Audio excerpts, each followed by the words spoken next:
Now, the greatest radio shows of all time. Suspense. The Shadow Node. Washington calling David Harding, Counter Spy. Classic radio theater. The Great Gildersleeve. Fibber McGee and Molly. Dragnet. Gunsmoke. The Lone Ranger. Now, step back into our time machine with your host, Wyatt Cox. Good evening, friends of the Inner Sanctum. An episode of the Signal Oil program, The Whistler, originally broadcast on March 19, 1945, during the waning days of World War II. This episode entitled Murder Will Shout.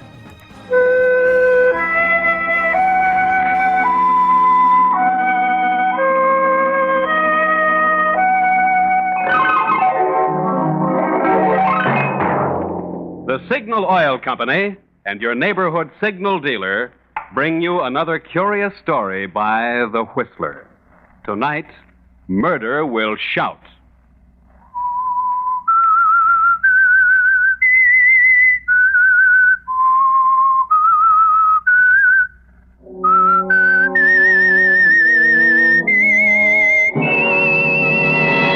I am the Whistler, and I know many things, for I walk by night. I know many strange tales hidden in the hearts of men and women who have stepped into the shadows. Yes, I know the nameless terrors of which they dare not speak.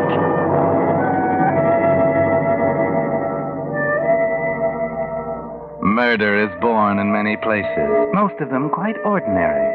Sometimes it's born in a smoke-filled hotel room, sometimes around a nightclub table, but more often it begins in a small, secret place, because murder is a secret thing at first. Take, for example, a small, unobserved telephone booth in the back of a chain drugstore, the one in which a small-time racketeer, Peanut Marola, is talking. Well, Peanut Marola speaking. Yeah, I got all that dope. It shouldn't be a tough proposition to swing. The garage is out in the suburbs, in the Oakdale district, where the houses are far apart and everybody minds his own business. Nice place to work. What's that? Yeah, this guy who owns the place, George Kramer, is single and lives by himself out in a little house on 71st Street. Yesterday I counted only 3 cars that stopped in. That ain't enough to buy him a good breakfast. What? Well, the place is plenty big, but empty. Hey, here's an interesting angle I got on it. Seems that some small fry businessman named Albion, if I got the jerk's name right, has got some kind of a mortgage on the place. It might give us some trouble. Huh? Yeah, I'll get busy on it. And I'll call you when I got something definite. Don't worry. It'll be easy pickings.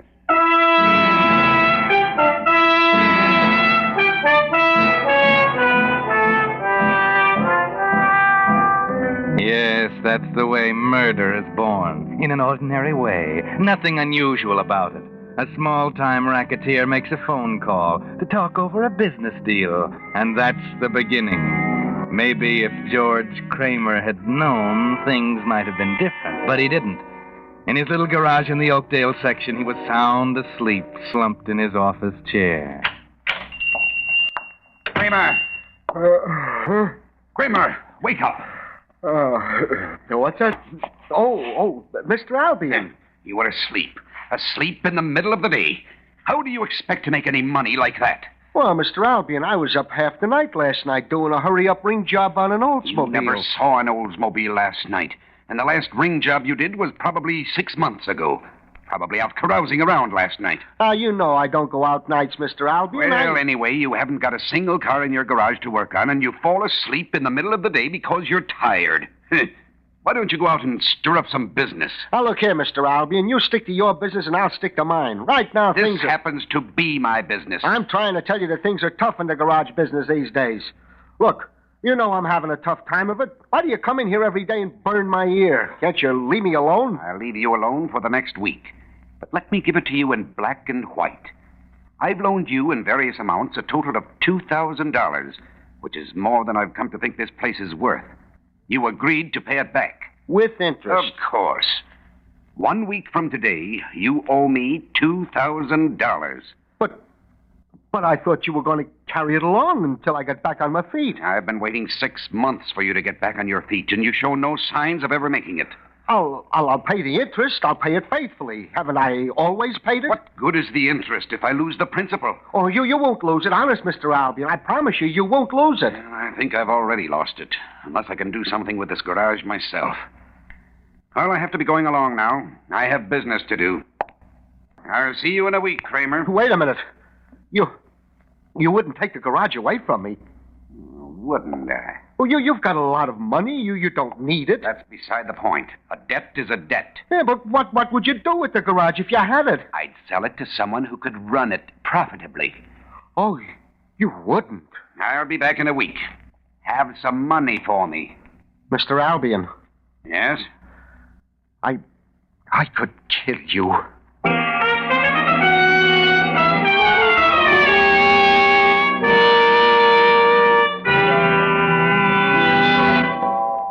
March 19th, 1945, The Whistler on Classic Radio Theater with Wyatt Cox. Now on Classic Radio Theater with Wyatt Cox, more of The Whistler, Murder Will Shout, March 19th, 1945.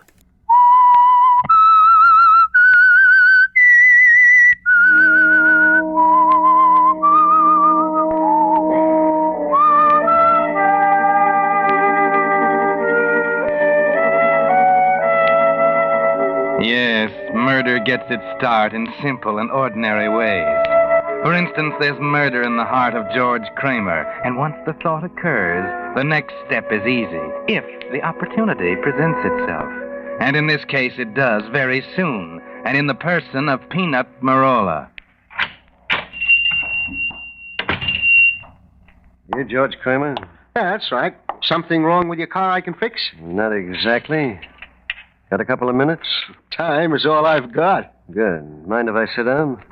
Well, what do you want? I want to talk over some business. Oh, well, then sit down, by all means. Thanks.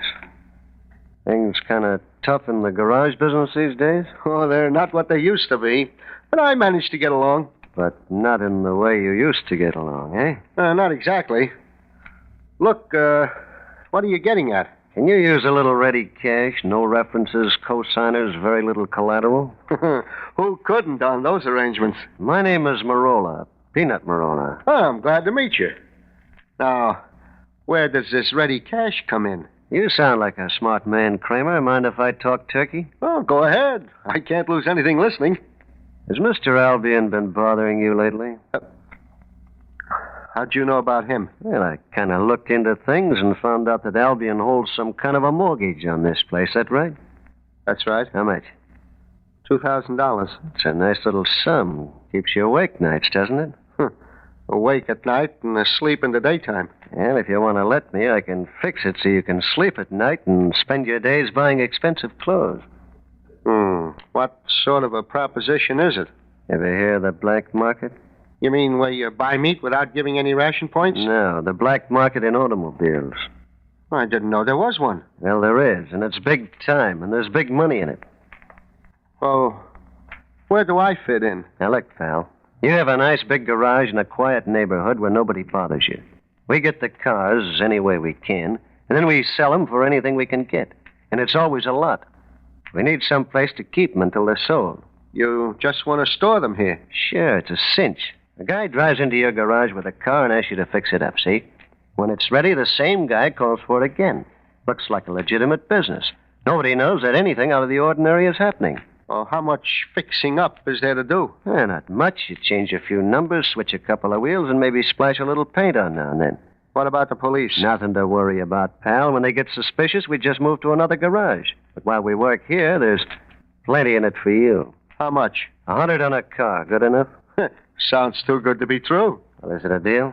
It's a deal if you advance me $2,000 to pay off Albion with. This is strictly a cash and carry business, chum. We don't advance nobody nothing. Well, then it's no go. In a week, Albion will have this garage, and you won't be able to use it. Yeah? Getting tough on you, eh? Yeah, we wouldn't want our plans upset now, would we, pal? But there's a cheaper way of paying off the debt than by me giving you the money. Yeah? How? Simple. Maybe Mr. Albion just disappears someday. Do you mean... Yeah, sure. Oh, no. I couldn't do that. No? Maybe you won't have to. Maybe we'll do it for you. You'll do it for me? Sure. In my business, there's nothing to it. And all your problems would be solved. Well, I don't know. But, well, if I said okay, what would we do first? Well, the first thing you do is just so that we can sort of pass the buck back and forth in a nice way, you understand? In case somebody starts poking his nose into our business, we've got to have at least 2 partners in this garage. What do you mean? Well, what I mean is this. You got to make me a 50-50 partner in this business establishment. You mean you want me to sign over half of this garage to you? That's the idea. Oh, now, wait a minute. I'm not getting into anything that's going to end up with me losing this garage. No, sir. All I want to do is make some money and in a hurry. Now, if that's what you're... Slow down, Kramer. Don't get all excited. Nobody's trying to cut you out of your garage. In this business, the more partners you have, the better it is. I'm not going to move in permanently. As soon as the racket wears thin, we dissolve the partnership and the garage goes back to you. Oh, well, in that case, everything's all right. I'll make any sort of an arrangement you want. I thought you would. Well, I'm going to skip downtown and get in touch with a mouthpiece who will draw up the papers. I'll bring him back this afternoon for you to sign. See you later. Marola, just a minute. Yeah? Aren't you, forgetting something? Forgetting what? Mr. Albion. Well, what do you know? I almost forgot about Mr. Albion. Well, don't you worry, pal. We'll take care of him in due time. Look, I know you know your business, but I know Mr. Albion. I've been doing some thinking. I've got an idea. Yeah? Okay, spill it. Well, this guy Albion has a lot of money, but just the same, he's too tight to buy a car of his own, so he always rides the bus everywhere he goes. Now, the end of the Oakdale line doesn't quite reach his house, and he has to walk a half mile along the highway from the end of the line in order to get home. You can't bump a guy in broad daylight on the highway. Oh, you don't have to. Every Saturday night, he always stays in town and takes the last bus home at 2 o'clock. At 2 o'clock in the morning, that half mile of highway he walks is deserted. Yeah, I get it. Quite a setup. All we do is run over him and make it look like a hit-and-run case. The easiest thing in the world. But an automobile leaves a lot of clues behind. Who's worrying about clues? We just pick some car up off the street, use it, and then abandon it somewhere. Let some other sucker worry about taking the rap. Well, I don't want to know too much about it. You just go ahead and handle it in your own way. Wait a minute. Today's Saturday. Yeah. Mr. Albion takes the bus tonight. Okay. Don't worry about a thing, pal. I'll take care of all the little business details. It'll be a cinch. You heard what the man said, Kramer. He said it's a cinch. He ought to know because he's an old hand at this business of getting inconvenient people conveniently out of the way.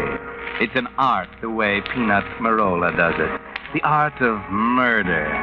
Yes, and since it's going to mean so much to you, you should be here to see it. Those 2 cars parked at the side of the road, waiting for the bus to stop, drop its lone passenger, turn around and head back for town. And when it does, there's a quick flicker of light, and the first car, driven by a friend of Marola's, starts down the road. His headlights pick up Mr. Albion walking along the right side of the pavement. Then, Marola in the second car, the stolen car, starts.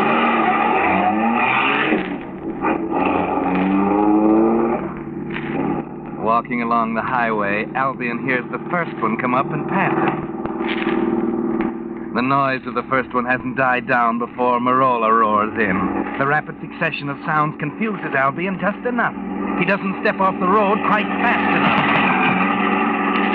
And except for a slight bump, there's nothing to it.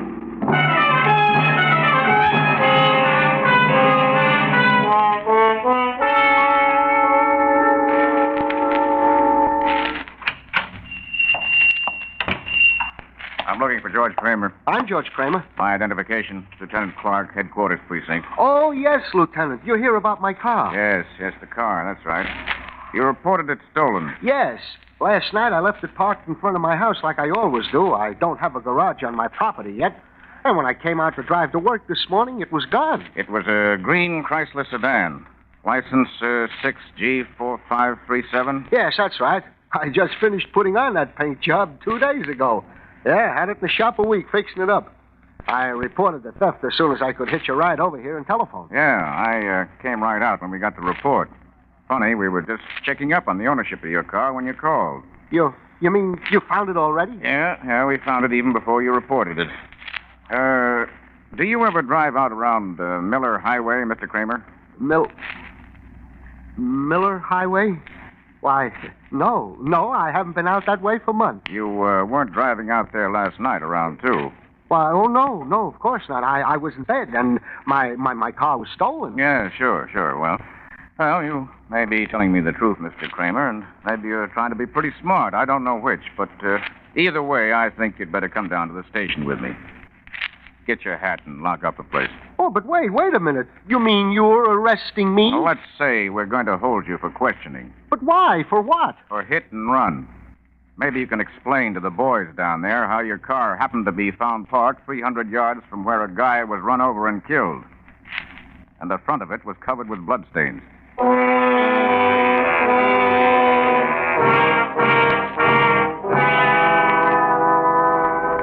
Well, George Kramer, that's what happens sometimes when you think about murder. It doesn't come out just the way you expected it. You don't know what this is all about yet, but you do know that there's only one person who can explain it to you. So when you get to the police station and after they've booked you and taken you to your cell, you ask them to call Peanut Marola, and pretty soon he comes. 5 minutes, Marola. Okay, I won't stay long. Hiya, Kramer. Marola, what is this? They've got me in here for manslaughter. My car was the one you used to run down Albion. Shut up, you fool. Well, You want somebody to hear you?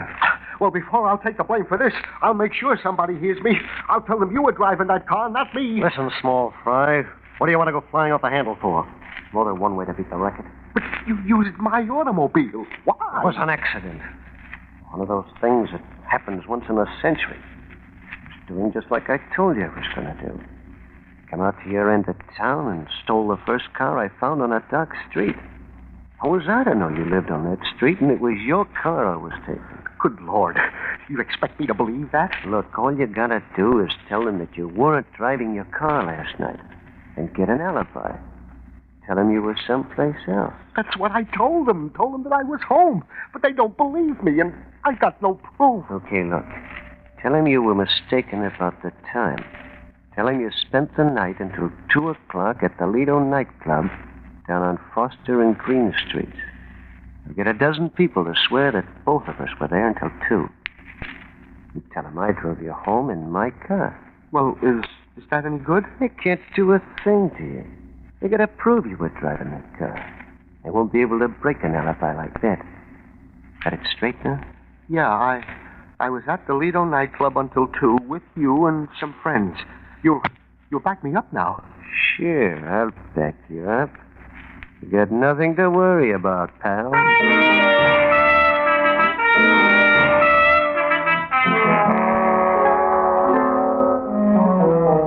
That's right, Kramer. You don't have a thing to worry about. That is, unless spending the rest of your life in prison worries you.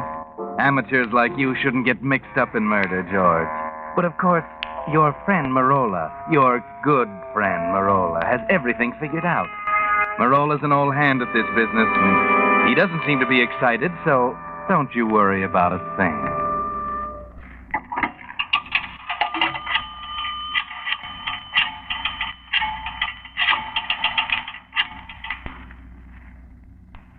Hello? Peanut Marola speaking. Yeah, I'm at the Hall of Justice. We're just up to the jail talking with him. Listen to this. He believes that I took his car by mistake. How can you lose when you work with characters like that? Huh? Let him talk all he wants to. What can he do to us? I got an alibi that he couldn't break if he talked a year.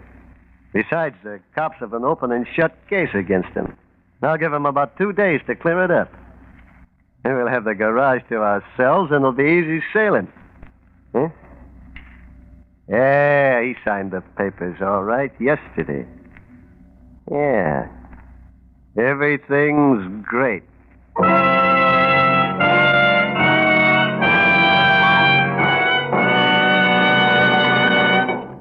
March 19th, 1945, The Whistler. The conclusion follows these messages from your favorite radio station.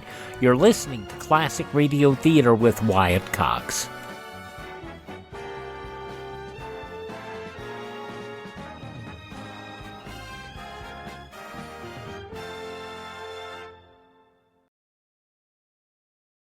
Just when you thought it couldn't get any better, Mike Lindell and MyPillow launching the MyPillow 2.0. Now, when Mike invented MyPillow, it had everything you could want in a pillow.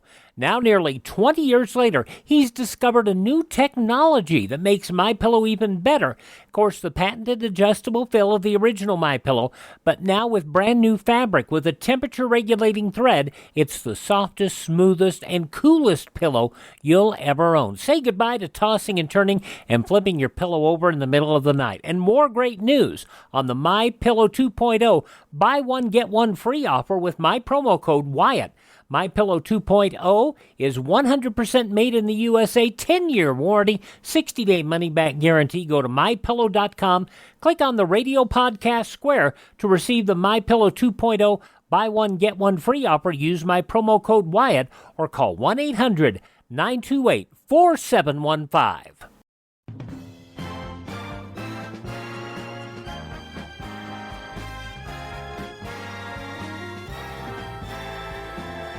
Thanks for joining us here on Classic Radio Theater with Wyatt Cox. Now more of The Whistler, Murder Will Shout. Originally broadcast March 19th, 1945.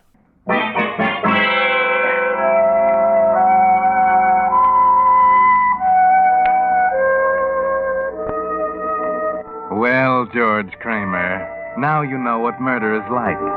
How it starts as a fleeting, almost meaningless wish in your mind and builds into a noose around your neck.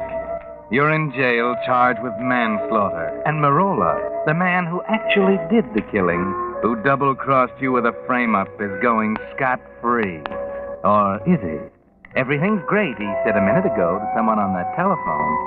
But now as he hangs up and steps out of the phone booth... Well, what do you know? Peanut Marola. Huh?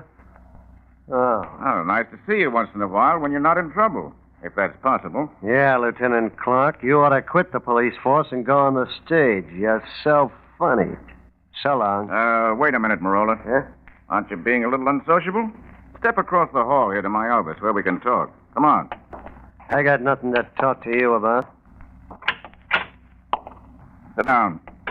I think you have. For instance, you know a guy named George Kramer? Sure, I know him. He's my partner in the garage business. That's sort of a new one for you, isn't it, Marola? Maybe, and maybe I like it. Yeah, maybe. You were just in talking to Kramer, weren't you? Sure, naturally. My partner gets in trouble. Naturally, I'm going to see him, see what I can do. You, figured anything to do? Seems like there's not much I can do. He got out of line, you caught him. Looks like an open and shut case. What can I do? I was wondering if you'd say that. Yeah? What else would I say? Knowing you, nothing. I just wanted to be sure this was the way I figured it. What do you mean, the way you figured it? How else could you figure it? You got the guy red-handed. I think maybe we have. You say you went into partnership with Kramer in his garage? Yeah, sure. He needed some dough, so I bought in. I figured it might be a good investment. I'm sure you must have. But didn't you know that Kramer already owed another investor some money? Sure, I heard about it. But that was Kramer's own personal affair. It had nothing to do with our deal. After you talked to Kramer, one of my boys went in to see him. He's changed his story about where he was last night. Says he was with you down at the Lido nightclub until 2. Then you drove him home. He says that? He's nuts. You know the Lido's been closed for 2 weeks. Pulled it up because of the curfew. And I didn't see Kramer last night. I can prove where I was. Sure. I'm certain you can. You always were good at alibis. Hey, listen, Clark. Take it easy. Just a couple of questions more. One, Did you ever drive Kramer's car? Why? Suppose I did. Nothing. I just wanted to check. You see, we found some fingerprints on the steering wheel that weren't Kramer's. I just thought they might be yours. Yeah, as a matter of fact, they might be. I did drive it once. When? Oh, about a week ago. Think again. Kramer's car was in the shop being fixed. Up until 2 days ago. Yeah, I guess it must have been later, a couple of days ago. Yeah, it must have been. Lieutenant Clark. Yeah? Okay, thanks. Well, it's nice you told me about driving the car, Marola. That was the file room. Those were your fingerprints. When I heard you talk to Kramer, I had him pull your prints and check. Okay, so they were my prints. But you got nothing on me. I just said... Okay, so I'm getting sick of this. I told you what connection I got with Kramer. It's strictly business. My partner, see? I got nothing to do with him going out and bumping off a guy he owes money to. So I'm through answering questions. You get me? Now, wait a minute. Just one more. Answer this one, Marola, if you can. How did you know Mr. Albion, the guy Kramer owed money to, was the one that was killed? I read in the paper. The only paper that carried the story was the Morning Herald. Here. Read what it says. Hit and run driver early this morning. Hit and killed a... Go on. Read it. Unidentified man. Yes, Marola. Until 20 minutes ago, even I didn't know who he was. So how could you have? Unless you had something to do with it. Listen, Clark. I tell you I didn't. Kramer told me who it was. Yes? Well, maybe Kramer will tell us a lot more when he hears how you've been trying to frame him. This is one time, Marola, when you depended too much on an alibi. You forgot too many other things, important things, like the fingerprints on the steering wheel. You forgot to find out that it would have been next to impossible for George Kramer to have driven that car last night. You see, he has a very advanced case of night blindness, rare but very real. And it prevents him from driving after dark. Now, with his help, our case against you won't be hard to prove.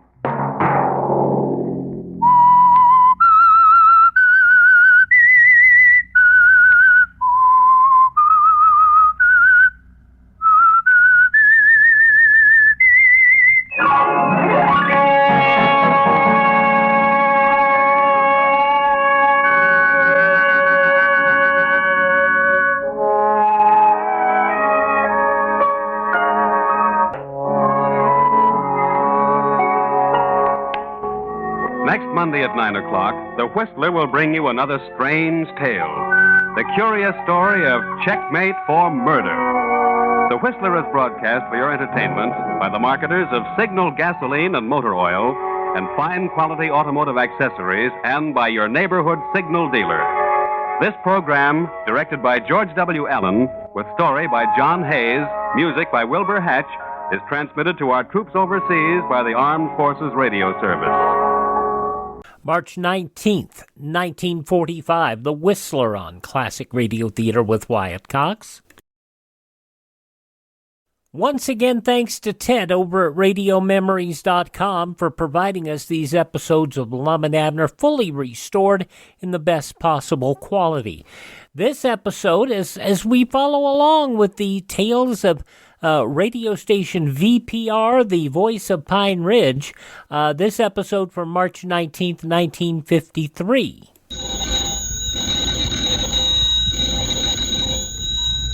Granny's, Abner. I believe that's our ring. I dog his lum. I believe you're right. I'll see. Hello, Jot 'em Down store. This is Lum-and-Abner.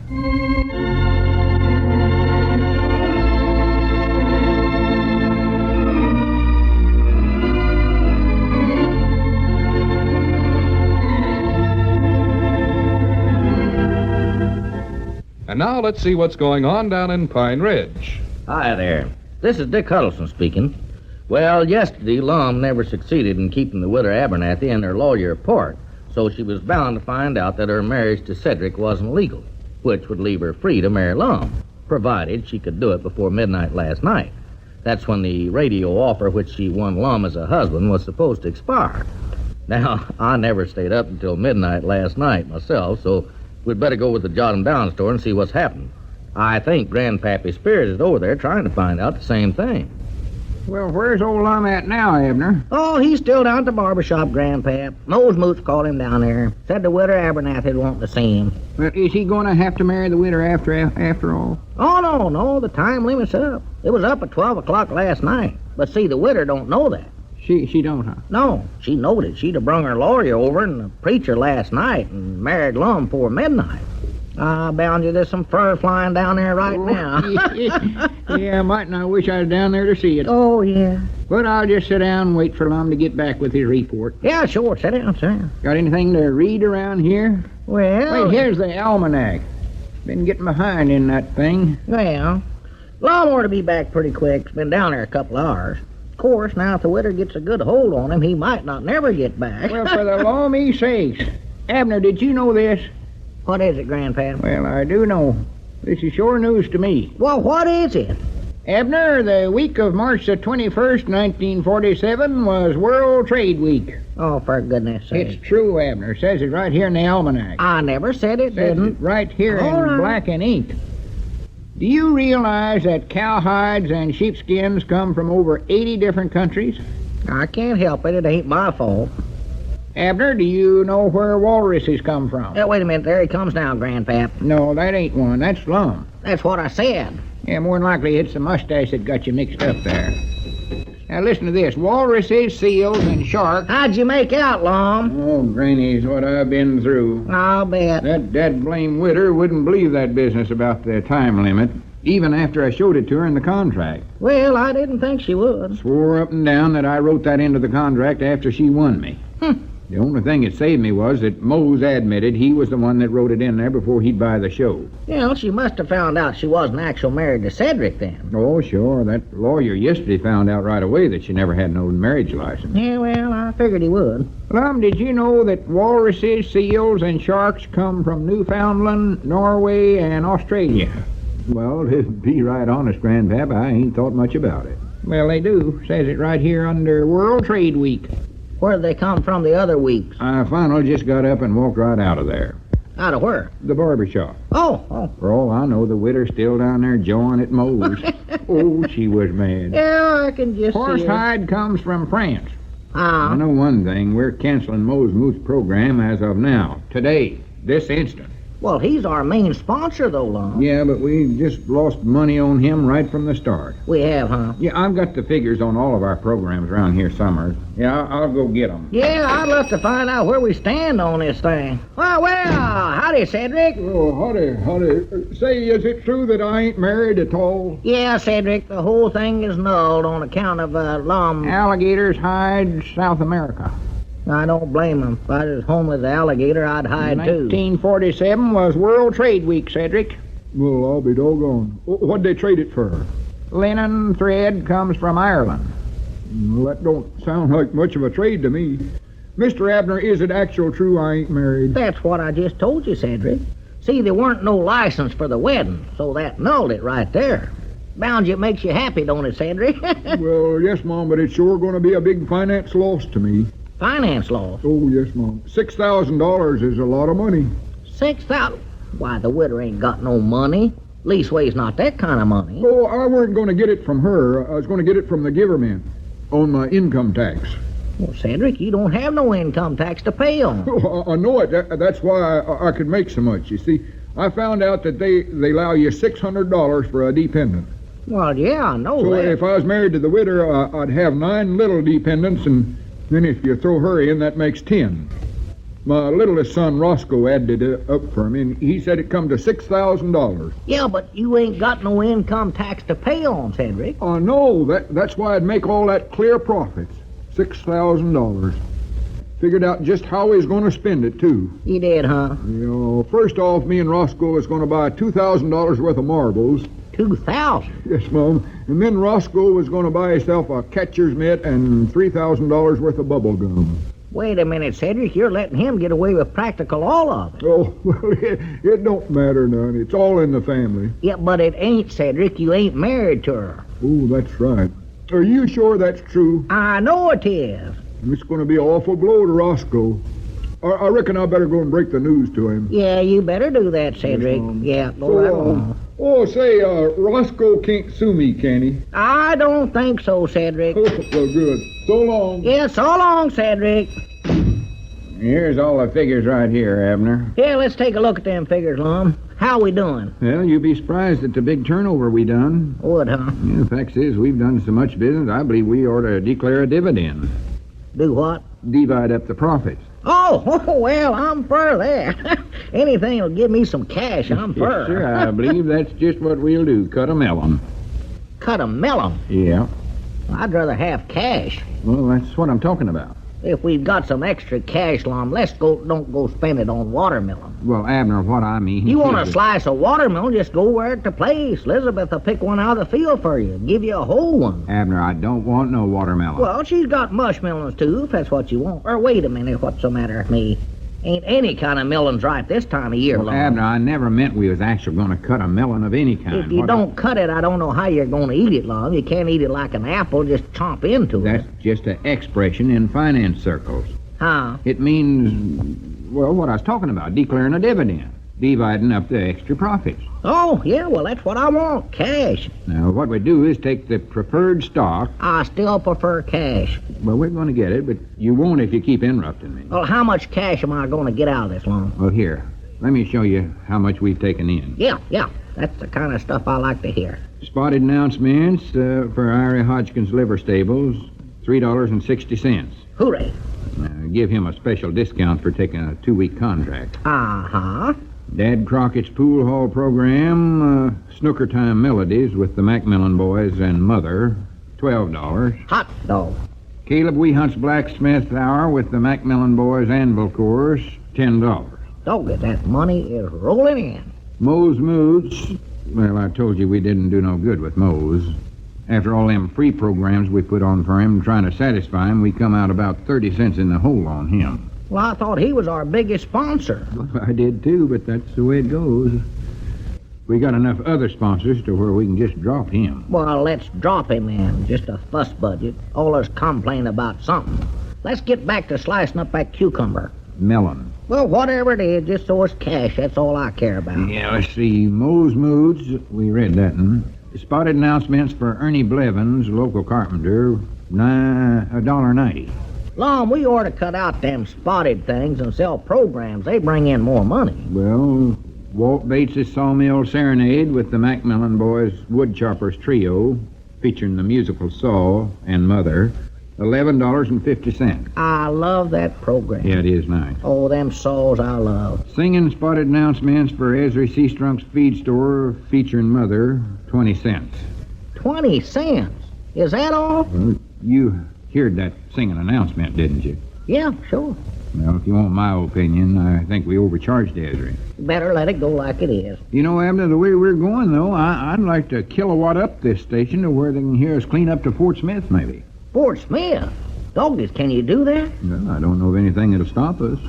We might just sell the store and concentrate on the radio business.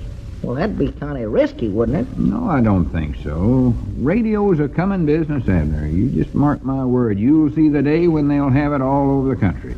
No. You will. It's here. There ain't no doubts about it. Well. And I aim to make station VTR the biggest broadcasting outfit in the whole country. There just ain't nothing that can stop us now. We're in. Was that our ring, Lum? I don't know. I never paid no attention. And it's flying so high here. Might be another one of our sponsors. I better answer. Yeah, sell him a big program. Hello, jot 'em down store and radio station. Your old favorite lum-edder's talking. I love that money coming in. How's that? I didn't catch your name, sir. Smith. That's an odd name. You're with the what? Oh, I see. Uh-huh. Why, sure, we'd be proud to have you look over our radio station. Tomorrow? That'd be fine. Must be a sponsor. Well, that's just dandy fine, Mr. Smith. See you tomorrow. Fine. Goodbye. Who's Mr. Smith? Hi, Granny's, Abner. Our fame is spreading already. Yeah, but who's Mr. Smith? Abner, this feller's from Washington, D.C., and he's heard of our radio station. What do you think of that? Yeah, but who is he, Lum? Well, Mr. Smith is with the FCC. What in the world is FCC? Oh, for pity's sakes, Abner, don't you even know what that is? I'm feared I don't. I hate to show my ignorance, but what is it? Well, it's, the FCC is... Well, to be honest, I ain't sure exactly what it is myself. But I know it must be something to do with radio, because he wants to look over our station here. Well, And I, Granny, so when he sees what we're doing here, somebody will get the biggest prize of their life.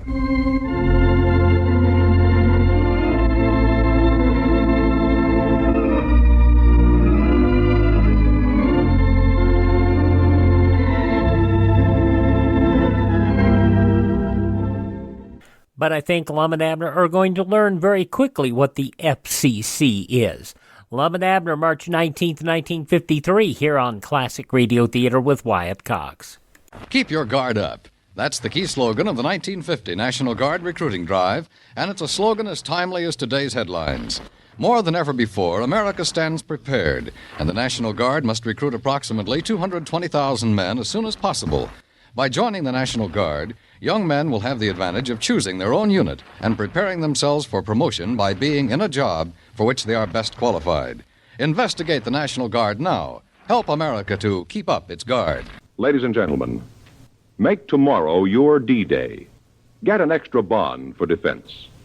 Step into any bank or post office and buy yourself a profitable share in America's future. As an investment, bonds are better than ever. They can help you save safely, conveniently, and profitably. So whether you already buy on the payroll savings plan where you work or the bond-a-month plan where you bank, get an extra bond for defense tomorrow. And once again, thanks to Ted at RadioMemories.com for those Lum-and-Abner episodes.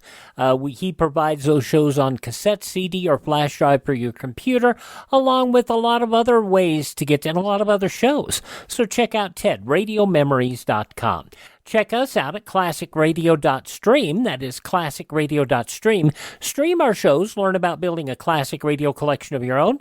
You can contact us there. You can find our social media links. And if you'd like to support our quest to find additional classic radio collections or also maintain our distribution channels so we can keep coming to you every day, you can buy me a coffee. That buy me a coffee function does just that at classicradio.stream. Thanks for tuning in. Tell all your friends the great radio shows are right here at this spot on the dial. Classic Radio Theater with Wyatt Cox on your favorite station.